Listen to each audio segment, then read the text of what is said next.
We have a great guest on the show now. It's one of Charlie's favorite guests, and that is Vince Everett Ellison. He is the author of The End of Tolerance. He is I believe, a real civil rights leader in this country. Vince, welcome back to the show. It's great to see you.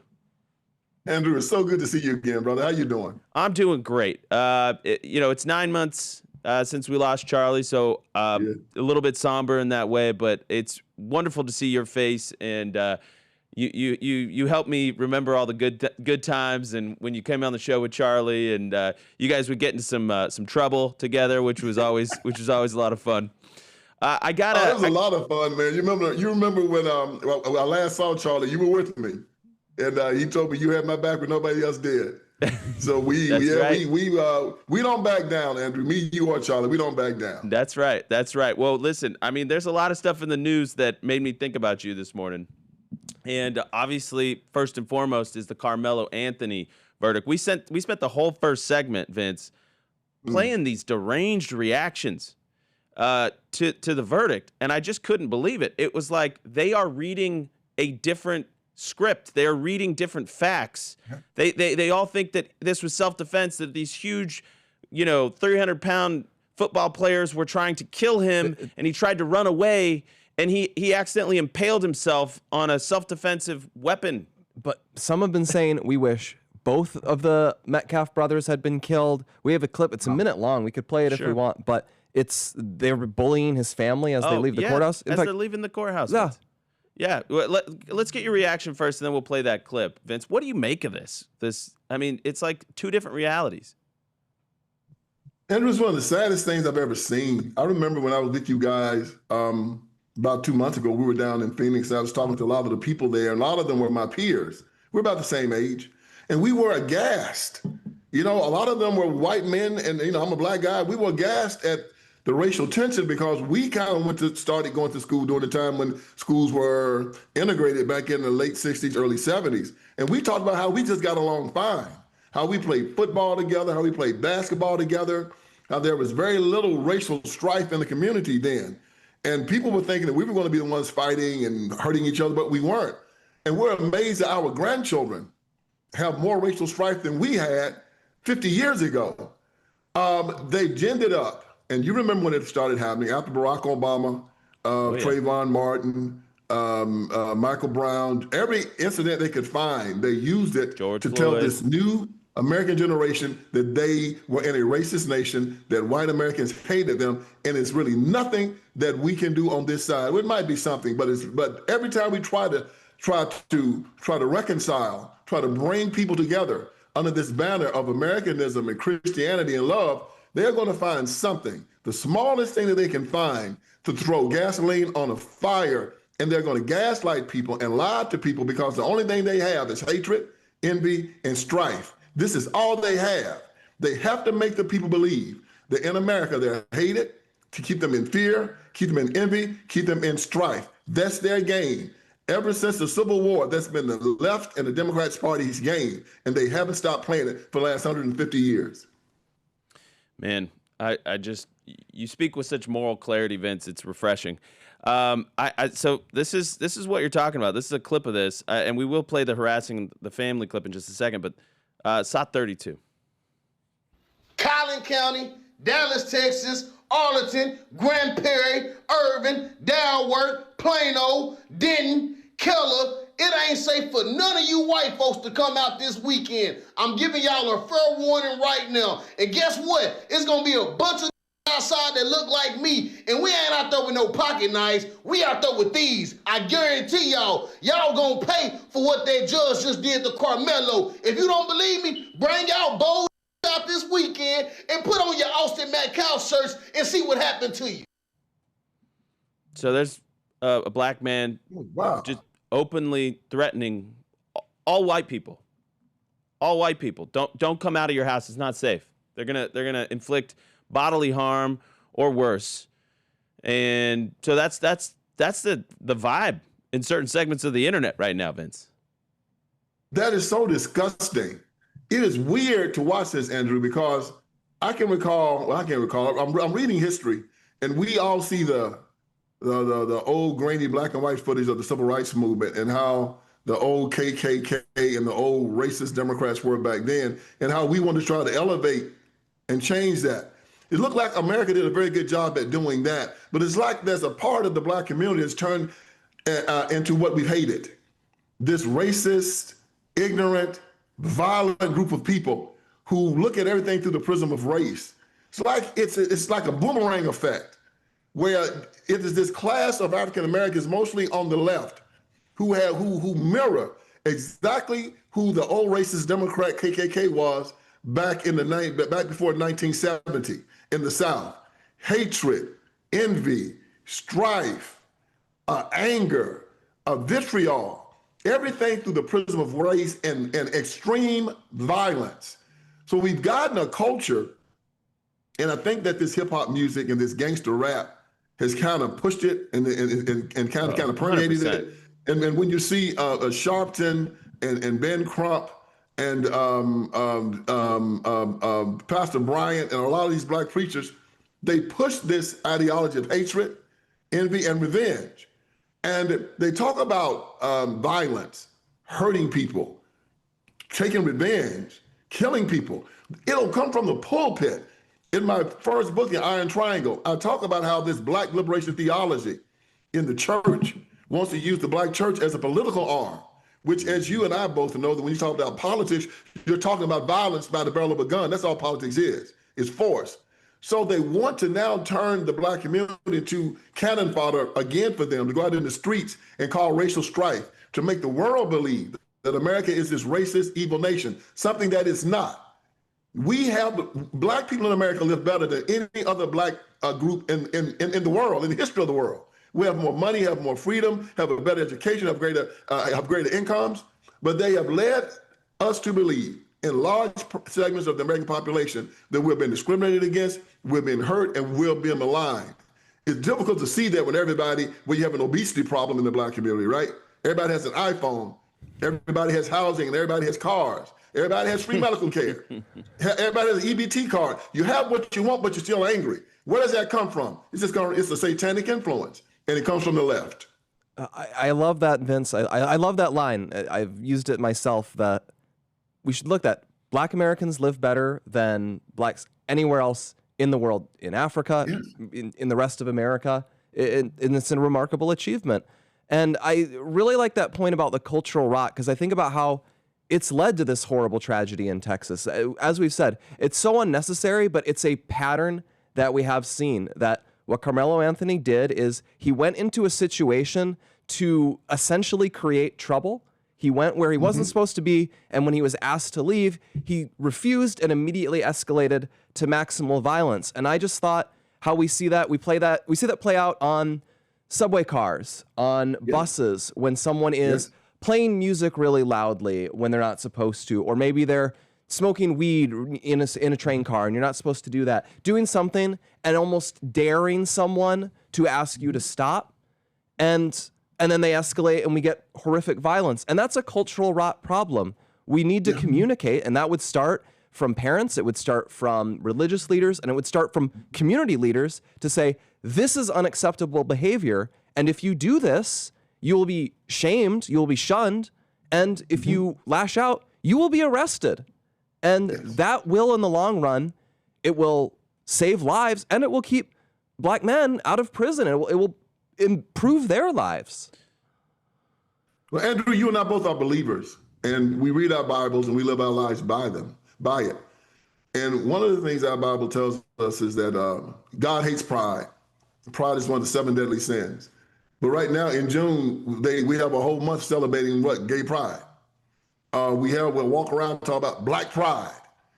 And it's a sin that God hates, but they use it in a way, and Satan is crafty, right? He'll take something that's negative and he'll make it a positive. So he's taken pride, which is something that God hates, and he's made it a positive in the black community, and actually in the gay community also. Black pride, gay pride, and these men walk around proud. And what's the opposite of pride? It's humility, it's humbleness, it's manners, it's de-escalation. It's what I've learned as a man growing up, and I know that you do too, that if, I'm not going to argue with you over a parking space. If I'm pulling in and you say, hey, man, that's my space, I'm saying, hey, brother, it's yours. Anything are we okay? Yeah, we're fine. I'm not going to argue with you about a seat on a bus. If you want it, I'll get them say, brother, you can have it. Are we all right? Yes, we're okay. Okay. If I bump into you, I'm going to say, hey, man, I'm sorry. I apologize. Is there anything I can do to make it right? It's because de-escalate, be humble, but they don't want to do it. It's because you have a right view of theology, of your faith. You understand your relation to your heavenly Father, and you come under him. You understand that concept, and that's the problem. You talk about the progressive church, the black church. A lot of these bad ideas are getting spun up there. But back to the Charlie Kirk Show. I just got to play one other clip here, Vince, and because we talked about the family getting harassed. So let's go ahead and play the family getting harassed actually first, and that is 48. I'm glad Austin dead. I'm glad Austin is dead. You guys knew he was a bully. You guys knew he was a bully.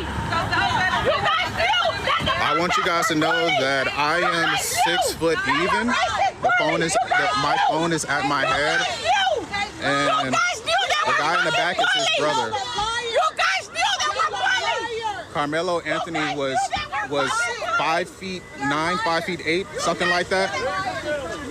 So you had 2 of those people standing over him. You said 9 o'clock. You said 9 o'clock. Everybody is press. You have freedom of press. It's the First Amendment. They said, I'm glad Austin's dead. Your son was a bully. And we don't have a video of this, but we've heard reports that the family was targeted by swattings multiple times. Yeah. And, his father, Jeff, just said, I forgave you day one, but, you have basically ended the man that I was. That man no longer exists because you can't look me in the eye, but you can kill my effing son. And really tragic. And then for them to be hurled all this abuse upon them, it's heartbreaking to watch. I got to get your reaction here, though, Vince, on Jasmine Crockett, because you were talking about this victim mentality, and nobody exhibits this more profoundly, I think, and dumbly, stupidly, than Rep Crockett. Okay, 31. Black women, especially Black women who have Black male children, live in fear and agony every single day. A fear and agony that I promise you, the Metcalfs probably never spent a day living that way. And we're going to have just some real conversations about race in this country. So that is, I don't know. Vince, your reaction. Well, as a Christian, Charlie, I know my Bible says 365 times that for every day of the year to fear not. It's not a suggestion, it's a commandment. So if you say that you're walking around the United States of America in fear, you're not a Christian because you're disobeying God. It's a commandment that we fear not. And as a man, I'm not going to walk around in my country being afraid of anyone. Fear is a state of mind. And what they do is they put these artificial barriers in front of you. They tell you that to be afraid of things that do not exist. They walk around, white Americans, believing that every white person they see is sitting there saying, it is my goal in life to make Tyrone Johnson's life a living hell. That you guys are sitting around like the Legion of Doom, plotting to destroy every Black man that you see. It is an imaginary. It is a narcissism. It is ridiculous. Nevertheless, when you're told from the pulpit, when you're told from all these civil rights groups, and when you're told from Black politicians, the highest people in our society, that this is what's going on, to a people that are isolated in these segregated Black districts, in these segregated schools, in these ghettos, amongst all of these race-baiting cowards that make me sick. This is what they hear. It is in their music, it is in their culture, it is in their churches. And this is why TPUSA is so important.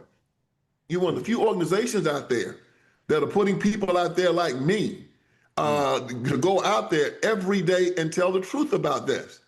You know, we go out there and we tell the truth. You give people like me platforms to go out there and tell the truth. And because of this, we are changing the whole conversation. You saw what happened in the past election.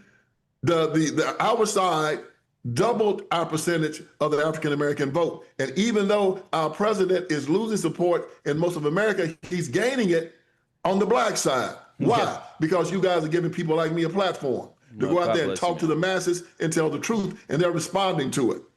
See, we tell the truth, and they lie. And when we tell the truth, their lies have to dissipate. So in America, you can have anything that you want if you're willing to work for it, if you're willing to be honest, and if you're willing to go out there and compete, you'll be fine. They don't want you to believe that. If you ever believe that, they're done. Well said, my friend, and God bless you for that. I'm tempted. I had to play this clip. I've been going back and forth on it. This is from the SBLC hearing yesterday with Alvida King. Is asked about a question. I figured it's a little full circle moment for us here, Vince. Stop 47. You knew Charlie Kirk and his work, didn't you?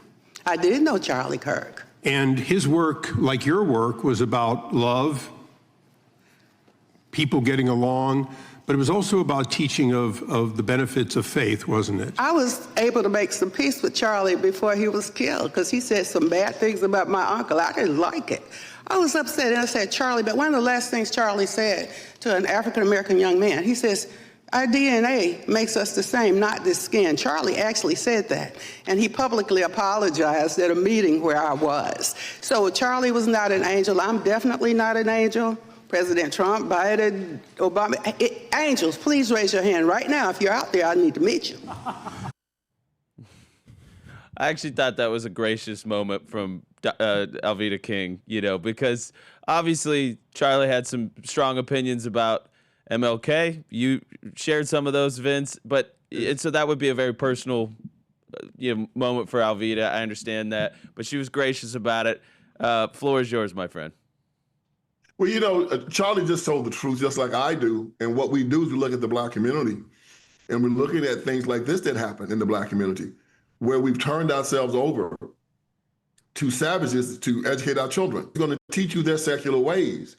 And because of that, you know, our children now are in a public educational system that teaches them that they're victims, that teaches them this intersectionality that Charlie talks about, that teaches them that America is a racist nation, that teaches them that in the nation of your birth, you are less than, that this nation is irredeemable, that when you go out and try your best, you still can't make it. And all of that is a lie. Instead of putting together government programs that control the black community and control America, we should have been telling government to step back and turn us over to Christ, turn us over to our churches, turn us over to our synagogues. This is where we want to go. Turn us over to family. Instead, we have a group of people who are controlling the black community, and are telling them every single solitary day,